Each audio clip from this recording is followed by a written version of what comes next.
برا ہی لگے۔ مومنو، میں تم کو ایسی تجارت بتاؤں جو تمہیں عذاب علیم سے نجات دے؟ وہ یہ کہ اللہ پر اور اس کے رسول صلی اللہ علیہ وآلہ وسلم پر ایمان لاؤ اور اللہ کی راہ میں اپنے مال اور جان سے جہاد کرو۔ اگر سمجھو تو یہ تمہارے حق میں بہتر ہے۔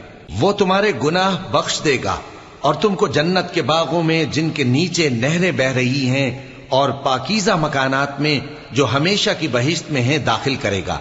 یہی بڑی کامیابی ہے۔ اور ایک اور چیز جس کو تم بہت چاہتے ہو، یعنی تمہیں اللہ کی طرف سے غلبہ نصیب ہوگا اور فتح عنقریب ہوگی، اور مومنوں کو اس کی خوشخبری سنا دو۔ مومنوں، اللہ کے مددگار ہو جاؤ، جیسے عیسیٰ ابن مریم نے حواریوں سے کہا تھا کہ بھلا کون ہے جو اللہ کی طرف بلانے میں میرے مددگار ہوں؟ حواریوں نے کہا کہ ہم اللہ کے مددگار ہیں۔ سو بنی اسرائیل میں سے ایک گروہ تو ایمان